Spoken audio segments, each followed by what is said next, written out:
بسم اللہ الرحمن الرحیم وَلَقَدْ يَسَّرْنَا الْقُرْآنَ لِلذِّكْرِ فَهَلْ مِن مُّدَّكِرٍ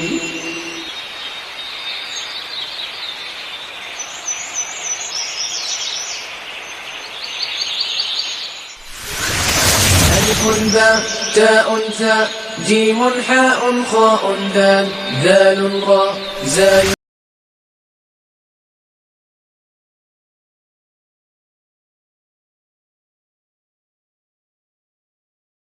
اور محدثین نے ہر ورائٹی کی حدیث رکھی ہوئی ہے کہ یہ اعلیٰ درجے کی ہے، یہ اس سے کم درجے کی ہے، اور یہ بالکل ہی ناقص ہے، یہ تو گھڑی ہوئی ہے۔ تو یہ پورا ایک جو ہے وہ نظام ہے۔ تو یہاں سے تدوین قرآن، تدوین فقہ اور تدوین حدیث سے ہمیں کم از کم یہ بات معلوم ہو گئی کہ ہر چیز بدعت نہیں ہے۔ اگر تو ان تین زمانوں میں کام ہوا ہے بشمول 20 تراویح کے رائج کرنے کے، وہ سب کا سب حق ہے۔ جو جو اجتہادات ہوئے، جو جو اجماع ہو گئے، وہ سب کا سب سنت بن گیا، حق بن گیا، کوئی بھی چیز بدعت نہ کہلائی۔ اور دوسرا اصول کہ دین کے اندر کوئی اگر تبدیلی کرتا ہے، جیسے کہ مثال بیان کی گئی کہ عمرہ کر رہے ہیں، حج کر رہے ہیں، آپ نے 7 چکر کعبے کے لگانے تھے، آپ کہیں میں زیادہ لگاؤں، 8 9 10 لگاؤں تو مجھے ثواب ہوگا، تو وہ بدعت ہے، اپنی مرضی سے عبادت میں تبدیلی کر دینا۔ لیکن ابھی تو عبادت شروع ہی نہیں ہوئی اور آپ عرب میں جا رہے ہیں، سعودی عرب میں جا رہے ہیں، آپ اس دور کے حساب سے ہوائی جہاز پر جائیں یا کسی اور سواری پر جائیں، وہ عبادت نہیں ہے۔ لوگ کہہ دیتے ہیں جی حضور علیہ السلام تو اونٹ پر سوار ہو کر جاتے تھے، سواری کرتے تھے، اور آپ جو ہے گاڑی پہ جاتے ہیں تو گاڑی پہ چڑھنا بدعت ہے، تو یہ غلط بات ہے۔ دین کے اندر مختلف ٹرمینالوجیز ہوتی ہیں۔ مثال کے طور پر ایک فرض ہے، فرض کہاں سے ثابت ہوتا ہے؟ نص قطعی سے ثابت ہوتا ہے، یہ ہم پہلے کل پڑھ چکے ہیں، قرآن پاک سے ثابت ہوگا یا متواتر حدیث سے ثابت ہوگا۔ دوسرا واجب ہے، واجب نص ظنی سے ثابت یعنی خبر واحد سے ہوتا ہے۔ پھر سنت کا درجہ آ جاتا ہے، کر لیں تو ثواب ہے، نہیں کریں تو گناہ ہے، لیکن کفارہ نہیں ہے۔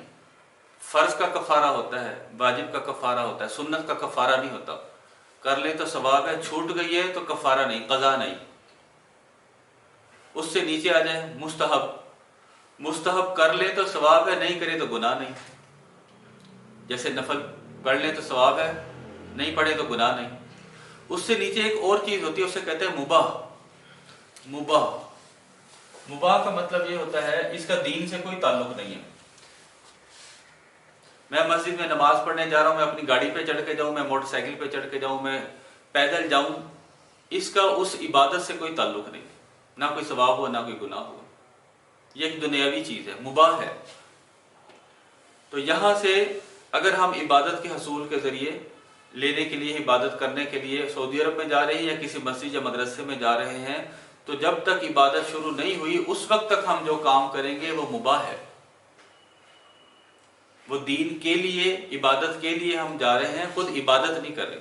تو عبادت کے اندر جو تبدیلی ہوگی اسے ہم کہیں گے بدعت۔ اب ہم دیکھتے ہیں کہ بدعت کی شناخت کے 4 اصول ہیں۔ بدعت کی شناخت کے 4 اصول ہیں کہ ہر قسم کی جو بدعات ہیں، ہر زمانے کی جو بدعات ہیں، وہ سب کی سب اس کے اندر شامل ہو جائیں گے۔ بدعت کی شناخت کے جو اصول ہیں، جو کتابوں میں لکھے ہوئے، پھر ان کو یکجا کیا گیا مختلف کتابوں کی۔ ایسا ممکن ہے کہ ہم ایک کتاب پڑھیں اور کتاب پڑھنے کے بعد ہم یہ کہیں کہ اس کتاب میں یہ لکھا ہوا ہے، یہ خلاصہ ہے، 3 4 5 الفاظ میں ہم کہیں اس کتاب میں یہ لکھا، اس کتاب کا نچوڑ یہ ہے، اس کتاب کی تلخیص یہ ہے، اس کتاب کی پریسی یہ ہے۔ تو مختلف کتابوں کے جو بدعت کے موضوع پہ لکھی گئی، ان سب کو پڑھ پڑھ کے اس کا جو خلاصہ نکالا گیا، اس خلاصے میں بدعت کی شناخت کے 4 اصول نکلے کہ ہم کیسے پہچانیں گے کہ یہ کام بدعت ہے یا بدعت نہیں ہے۔ ایک تو ذہن میں یہ ہونا چاہیے، جیسے ابھی ہم نے لفظ بولا مباح، ایسی چیز جس کا دین سے کوئی تعلق نہیں ہے، اس کو جیسے مرضی تبدیل کرتے ہیں، اس کا دین سے کوئی تعلق نہیں۔ جیسے کہ ابھی سواری کی مثال بیان کی گئی، آپ موٹر سائیکل پہ جائیں، کار پہ جائیں، جہاز پہ جائیں، جیسے مرضی جائیں، یہ دین نہیں ہے۔ یہ مباح ہے۔ تو دین کی شناخت کے بدعت کی جو شناخت کے جو 4 اصول ہیں، سب سے پہلا اصول ہے کہ شریعت کہتی ہے، قرآن و سنت کہتے ہیں کہ ایک خاص موقع پہ یہ عمل ہونا چاہیے، آپ اس خاص موقع سے ہٹا کر اپنی مرضی سے دوسرے موقع پہ بھی کرنا شروع کر دیں۔ مثال کے طور پر یہ کہا گیا کہ درود شریف پڑھنا ثواب کی بات ہے، ہمیں کہا گیا ہے درود شریف پڑھنا ثواب کی بات ہے، اور ہم اپنی مرضی سے ظہر کی نماز پڑھ رہے ہیں، دوسری رکعت میں اتحیات کے بعد ہم نے کھڑے ہونا تھا، میرے دل میں آئی کہ درود شریف پڑھنا تو ثواب کی بات ہے، میں اتحیات کے بعد درود شریف نہ پڑھ لوں، پھر میں کھڑا ہو جاؤں، تو یہ کیا ہوگا؟ بدعت ہوگی۔ اپنی مرضی سے عبادت کے اندر تبدیلی نہیں ہو سکتی۔ جو ایک خاص شکل متعین ہو گئی ہے اس کو اپنی جگہ سے آپ نے ہٹا دیا یا اس کے اندر لگا دیا، تو دونوں صورتوں میں کیا ہو جائے گا؟ اضافہ ہو جائے گا، بدعت ہو جائے گی۔ حضور علیہ الصلوۃ والسلام کے روضہ پاک پہ جب ہم جاتے ہیں تو حضور علیہ الصلوۃ والسلام کہتے ہیں دور سے اگر درود پڑھو گے تو مجھے پہنچایا جائے گا، میرے روضے پہ آ کے پڑھو گے تو میں خود سنوں گا، خود جواب دوں گا، اور اسی لیے وہاں پہ جا کر الصلوۃ والسلام علیک یا رسول اللہ صلی اللہ علیہ وسلم روضے پر جا کر یہ درود پڑھا جاتا ہے، روضے پر جا کر یہ درود پڑھا جاتا ہے، اور ہم یہ کہیں کہ وہ والا درود جو ادھر جا کے پڑھا جاتا ہے ہم ادھر پڑھیں، کہ وہ ادھر سے ہی ڈائریکٹ جو ہے وہ سنیں گے، تو وہاں پر جا کے بات غلط ہو جائے گی کہ ہمیں یہ کہا گیا حدیث کے اندر کہ جب دور سے پڑھو گے تو مجھے پہنچایا جاتا ہے۔ ہاں اس نیت سے پڑھ لیں کہ فرشتے پہنچا رہے ہیں پھر ٹھیک ہے، اگر یہ کہیں کہ وہ خود سن رہے ہیں تو پھر وہ کیا ہو جائے گا؟ وہ اضافہ ہو جائے گا، اس کی کوئی دلیل صحیح حدیث کے اندر نہیں ہے۔ ہمیں معلوم ہے کہ 5 جب پنجگانہ نماز ہوتی ہے تو ہر دفعہ اذان ہوتی ہے، لیکن ہمیں یہ بھی معلوم ہے کہ حضور علیہ السلام کے دور سے نماز عید الاضحیٰ، نماز عید الفطر بھی چلتی آ رہی، اس کی اذان نہیں ہوتی۔ جنازے کا اعلان جب ہوتا ہے کہ جی جنازہ تیار ہے، جنازے کی نماز کے لیے آ جائیں، اس کی اذان نہیں ہوتی، ایک شکل متعین پہلے سے کر دی گئی کہ اس میں اذان دینی ہے، اس میں اذان نہیں دینی۔ آج کے دور میں اگر یہ بندہ، کچھ لوگوں نے شروع کر دیا کہ قبر کے اوپر دفنانے کے بعد قبر پہ کھڑے ہو کے اذان دیتے ہیں، اس نیت سے دیتے ہیں کہ حدیث یہ کہتی ہے کہ جب اذان دی جاتی ہے تو اس کی برکت سے شیطان جو ہے وہ اتنی دور بھاگ جاتا ہے۔ تو اب قبر کے اندر مردے کو دفنایا گیا ہے، منکر نکیر سوال کو آئیں گے، شیطان بھٹکانے نہ آ جائے، میں اذان دینا شروع کر دوں کہ شیطان بھاگ جائے اور مردہ جو ہے وہ سوال جواب اس کے ٹھیک ہو جائے منکر نکیر کے پاس، تو یہ غلط ہوگا۔ اپنی مرضی سے میں اس کی کیفیت کو نہیں بدل سکتا، خاص موقع پہ جو خاص چیز ہے وہ وہیں پہ رہے گی، اس کو ہٹا کر دوسرے موقع پر لاگو کرنے کی کوشش کریں گے وہ بدعت ہے۔ یہ ایک مثالیں بیان کی گئی۔ دوسرا، ایک چیز آزاد ہے، اس کی کوئی خاص شکل نہیں، ہمیں کہا گیا اذکر اللہ ذکرا کثیرا، ذکر کرو، کثرت سے ذکر کرو، اس کی کوئی خاص شکل متعین نہیں ہے۔ اگر ہم اس کی ایک خاص شکل متعین کر لیں اور کہیں یہ دین ہے، یہ کریں گے تو ثواب ہوگا، اس طرح ذکر نہیں کریں گے تو گناہ ہوگا، تو وہ بدعت ہے۔ دعا مانگتے ہیں، دعا مانگتے ہوئے ہمیں چھوٹ ہے، جیسے مرضی دعا مانگے، جس کو جو چاہیے وہ مانگے، دعا کی کوئی خاص شکل نہیں ہے، جس کو جو ضرورت ہے وہ ویسا مانگے، لیکن ایک بندہ اس کے اوپر قید لگا دے کہ یہی دعا مانگو تو ثواب ہوگا، باقی دعائیں مانگے تو ثواب نہیں ہوگا، تو یہ بدعت ہے۔ تو مطلق یعنی آزاد جو ہے اس کو قید نہیں کر سکتے، قید کو آزاد نہیں کر سکتے۔ قبر پر جائیں، ہمیں کہا گیا ہے قبور کے اوپر جایا کرو تاکہ تمہیں عبرت حاصل ہو کہ کل تم نے بھی ادھر آنا ہے، لیکن قبور پر جانے کے لیے آپ 10 محرم کا دن قائم کر لیں کہ اسی دن میں جاؤں گا ثواب ہوگا، تو یہ غلط ہوگا۔ آپ نے آزاد کو قید کر دیا۔ یہاں سے پڑھ کر آپ بخش رہے ہیں، ٹھیک ہے، مردے کو بخش رہے ہیں، اس کو ثواب پہنچ رہا ہے، لیکن آپ باندھ دیں کہ میں تیسرا کروں گا، میں چہلم کروں، میں عرس کروں، اس دن کو باندھ کے پھر ہم اکٹھے ہوں، پھر ہم ثواب پہنچائیں، آزاد کو قید کر دیا، تو یہ کیا ہو جائے گا؟ یہ بدعت ہو جائے گا۔ ایک دوسرا اصول۔ تیسرا اصول کہ ایک خاص کیفیت کو آپ نے تبدیل کر دیا۔ ایک نماز ہوتی ہے جہری، فجر کی نماز میں امام صاحب اونچی آواز میں تلاوت کرتے ہیں، اسے کہتے ہیں جہری نماز، مغرب میں بھی اونچی آواز میں تلاوت کرتے ہیں، عشاء میں بھی اونچی آواز میں تلاوت کرتے ہیں، لیکن ظہر اور عصر میں حکم ہے کہ آپ نے اونچی آواز میں تلاوت نہیں کرنی، مطلب جو پیچھے مقتدی ہے وہ تلاوت نہیں سن رہا۔ اس نماز کو سری نماز کہتے ہیں۔ اب فاتحہ تو پانچوں ہی نمازوں کے اندر پڑھی جا رہی ہے، لیکن کیفیت ایک میں جہری ہے ایک میں سری ہے، تو ایک بندہ جو ہے وہ ظہر اور عصر کے اندر بھی اس کی کیفیت بدل دے کہ جی فاتحہ اونچی آواز میں پڑھیں گے زیادہ ثواب ہوگا، تو یہ کیا ہو جائے گی؟ بدعت ہو جائے گی۔ اس کی کیفیت کو بدل دینا یہ بدعت ہو جائے گا۔ اسی طرح نماز کے بعد جو ذکر اذکار ہم کرتے ہیں، ہم جو دعائیں مانگتے ہیں، سب مل کر اونچی اونچی آواز میں پڑھنا شروع کر دیں، سب مل کر اونچی اونچی آواز میں پڑھنا شروع کر دیں تو یہ غلط ہو جائے گا، جبکہ کہا گیا ہے کہ ہر کوئی اپنی مرضی سے انفرادی طور پر علیحدہ علیحدہ ذکر اذکار بھی کرے، دعائیں بھی مانگے۔ چوتھا جو ہمارا اصول بدعت کی شناخت کا، کہ جو انفرادی عبادت ہے اس کو آپ اجتماعی میں کنورٹ کر دیں، یا اجتماعی کو آپ انفرادی میں کنورٹ کر دیں۔ اس کی سب سے اچھی اگزامپل ہمیں بتایا گیا کہ فرض کی جماعت ہوتی ہے، نفل کی جماعت نہیں ہوتی۔ فرض اجتماعی عبادت ہے، نفل علیحدہ علیحدہ پڑھنے ہوتے ہیں۔ اور ایک بندہ کہے کہ نہیں میں جو ہے نا وہ صلاۃ التسبیح کی میں جماعت کراتے ہیں، یا شب برات کے اوپر خاص قسم کے انہوں نے جو ہے 4 نفل ہم ایسے ایسے پڑھیں تو زیادہ ثواب ہوگا، سب مل کے ہم پڑھتے ہیں، تو کیا ہو جائے گا؟ یہ بدعت ہو جائے گی۔ انفرادی کو اجتماعی میں تبدیل نہیں کر سکتے، اجتماعی کو انفرادی میں تبدیل نہیں کر سکتے۔ تو یہاں پر یہ اس کی شناخت کے کچھ اصول۔ اب یہاں پر آپ کو یاد ہوگا کہ پچھلے درس کے اندر ہم نے بات پڑھی کہ قرآن، سنت، اور قرآن میں جو واضح ہے، سنت میں جو واضح ہے، اس کے بعد قرآن میں کوئی مخفی اشارہ چھپا ہوا، یا سنت کے اندر کوئی مخفی اشارہ چھپا ہوا، تو یہ ایک خاص ترتیب ہو گئی، یہ خاص ترتیب ہو گئی۔ ہم یہ کہیں گے قرآن و سنت کے واضح حکم یا چھپے ہوئے حکم سے بالترتیب جو بات ثابت نہیں ہے وہ بدعت ہے۔ اب ڈیفینیشن کیا بنی، تعریف کیا بنی؟ قرآن و سنت کے واضح احکامات یا مخفی احکامات بالترتیب۔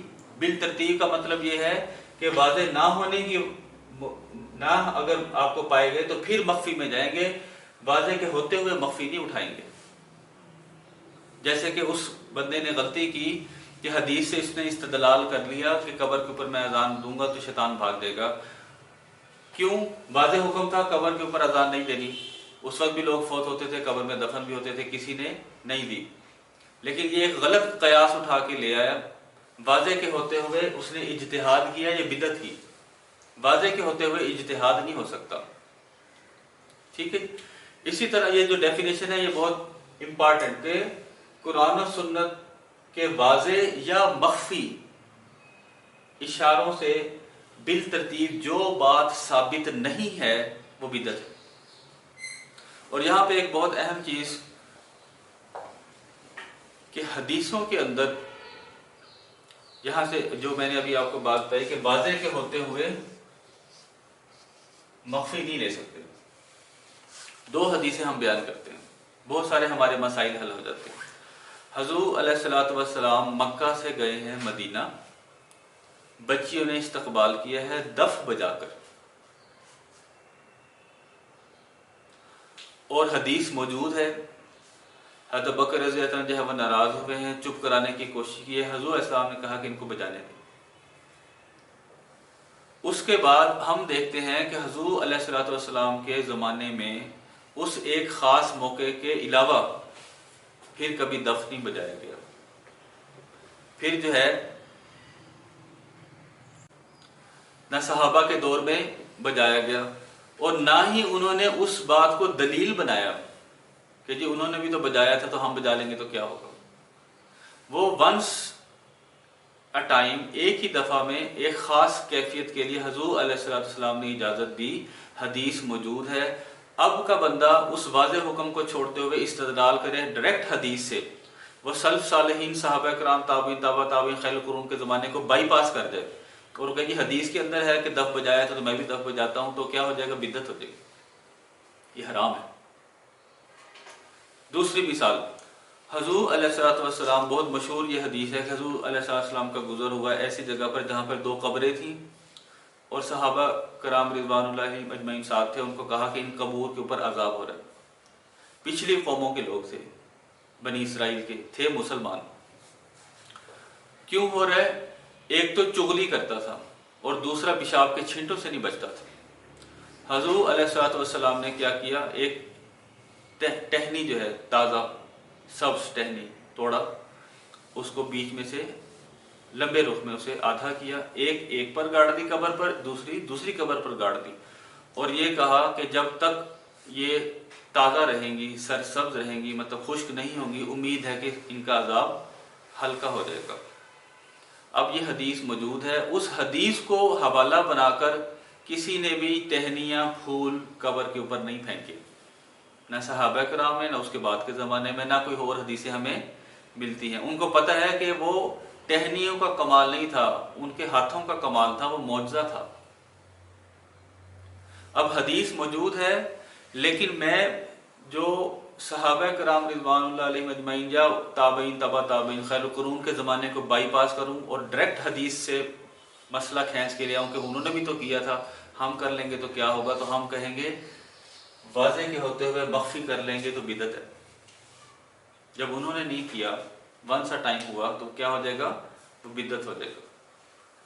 تو یہ ہمارے جو ہے وہ شرک کے بعد سب سے بڑا جو گناہ عبادات کے اندر ہے، ایک تو ہوتا ہے نا معاملات کہ والدین کی نافرمانی سب سے بڑا گناہ، ایک ہے عبادات۔ شرک کے بعد عبادات کے اندر اگر آپ امینڈمنٹ کرتے ہیں، اضافہ کرتے ہیں، تو اسے کیا کہتے ہیں؟ بدعت۔ اور بدعت کرنا حدیثوں کے مفہوم کے مطابق ایسا ہے جیسے دین کو خود گرا دینا، کہ دین کی عمارت کھڑی ہے اور آپ اس کے پلر کو توڑ رہے ہیں تاکہ یہ گر جائے۔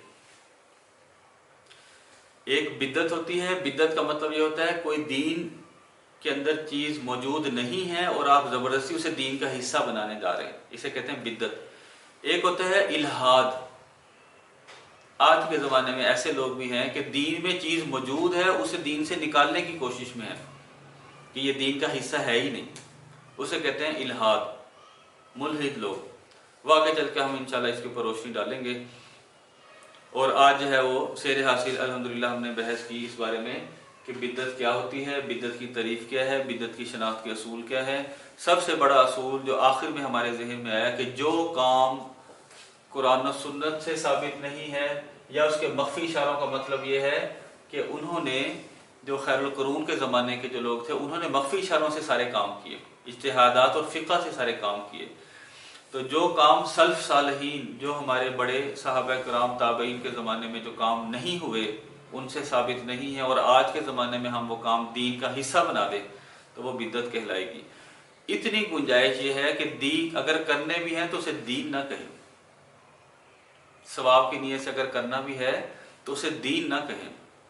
اگر آپ اسے ثابت کرنے ہیں دین، تو پھر آپ کو صحیح حدیث لے کے آنی پڑے گی، آپ کو قرآن کی آیت لے کے آنی پڑے گی اپنے ثبوت کے لیے۔ اگر ثبوت نہیں ہے تو وہ بدعت ہے۔ اللہ تعالیٰ ہم اس کا فہم اور سمجھ نصیب فرمائے۔ ابھی آیات کا ترجمہ دیکھ لیتے ہیں۔ آیات کا ترجمہ الحمدللہ ہمارا شروع ہے، اور ہمارے ذہن میں اس چیز کا جواب، اس کا آنسر ہونا چاہیے کہ اگر ہم قرآن پاک کا ترجمہ، اس کی سمجھ بوجھ حاصل کر رہے ہیں، فہم حاصل کر رہے ہیں، تو باقی چیزیں ہم ساتھ ساتھ میں جو معلومات ہیں، اصطلاحات ہیں، وہ کیوں کر رہے ہیں۔ ہمیں معلوم ہونا چاہیے کہ علم جو ہے، علم ہتھیار ہے، نالج از ویپن۔ علم ہمارا کیا ہے؟ ہتھیار ہے۔ اگر علم ہتھیار ہے تو ہمیں یہ بھی معلوم ہونا چاہیے ہتھیار کو استعمال کہاں کرنا ہے۔ اگر آپ کے پاس ایک تلوار آ گئی ہے، آپ کو کسی نے تلوار دے دی ہے کہ جی اس سے لڑو، تو اس کو یہ بھی سمجھانا چاہیے لڑنا کس سے ہے۔ یہ نہ ہو کہ وہ اپنے دوست اور دشمن کی پہچان ہی نہ کرے اور اپنے ہی دوستوں کو نقصان پہنچا بیٹھے۔ تو جب ہم قرآن پاک سیکھتے ہیں تو پھر قرآن پاک کی جو تعلیمات اور احکامات ہیں، ان کی امپلیمنٹیشن کیسے ہوگی، وہ لاگو کیسے ہوں گی، اس کے لیے ہمیں یہ ساری معلومات ساتھ ساتھ حاصل کریں تاکہ ہمارے دین کا جو بنیادی حصہ ہے وہ سارا کا سارا کور ہو جائے۔ 35 آیت تک ہم نے الحمدللہ اس کا پڑھ لیا تھا۔ آگے جو ہے وہ ایک آیت ہم دیکھتے ہیں، اعوذ باللہ من الشیطان الرجیم، بسم اللہ الرحمن الرحیم۔ فا پھر ازل فعل، ازل یذل کا مطلب ہوتا ہے بہکا دینا، پھسلا دینا، ڈی ٹریک کر دینا۔ ازل اس نے بہکا دیا، کس نے؟ آگے ذکر آ رہا ہے الشیطان، نون کی پیش بتا رہی ہے کہ فاعل شیطان تھا۔ ہما ان دونوں کو، ہوا وہ ایک، ہما وہ دونوں، ہوا وہ ایک، ہما وہ دونوں، اس نے بہکا دیا ہما ان دونوں کو، شیطان نے پھر ان دونوں کو بہکا دیا۔ عنہا اس عیش سے، جس عیش میں تھا، ان کو اوپن آفر تھی کہ جتنا چاہو جہاں سے چاہو کھاؤ تم دونوں، لیکن اس درخت کے قریب نہ جانا۔ وہ عیاشی میں تھے، جس عیش میں تھے اس عیش سے ان کو بہکا دیا۔ فا پھر اخرجا نکلوا دیا، ایک تھا خرجا وہ نکلا، اخرجا اس نے نکلوا دیا، فعل ماضی ہے، اخرجا اس نے نکلوا دیا، ہما ان دونوں کو، مما اس ایک سے، کانا وہ دونوں تھے، فیہی جس ایک میں، کانا وہ ایک تھا، کانا وہ دونوں تھے، جس ایک میں وہ دونوں تھے وہاں سے نکلوا دیا۔ با اور قلنا ہم نے کہا، اہبتو، اہبتو اب یہ جمع کا صیغہ ہے، اہبت تو ایک اتر، اہبتا تم دونوں اترو، اہبتو تم سب اترو، اہبتو بعضکم لبعض عدو، تم میں سے بعض کے دشمن ہے۔ مطلب حق اور باطل کی لڑائی شروع ہو گئی، انسان اور شیطان کی لڑائی شروع ہو گئی، تم میں سے بعض کے دشمن ہیں، دشمنی بھی اللہ نے رکھی۔ وَلَكُمْ اور تم سب کے لیے، فی زمین میں، فی الارض زمین میں، مستقر قرار پکڑنا ہے یعنی ٹھہرنا ہے، وَمَتَاعٌ اور نفع اٹھانا ہے، الہین ایک وقت مقرر تک، ایک وقت مقرر تک نفع اٹھانا ہے۔ یہ جو جیسے یہاں پہ عدوف کا لفظ آیا، دشمنی اللہ تعالیٰ نے ہی رکھی۔ ایک جو ہے وہ چھوٹی سی روایت جو ذہن میں آ گئی کہ حضرت نوح علیہ السلام کی قوم پہ جب عذاب آنے والا تھا تو آرڈر ہوا کہ سارے جو پرندے ہیں اور جانور ہیں ان کے جوڑے جوڑے کشتی میں رکھ لیں، باقی سب برباد ہو جائے گا، تباہ ہو جائے گا، جو کشتی والے ہیں وہ بچ جائیں گے۔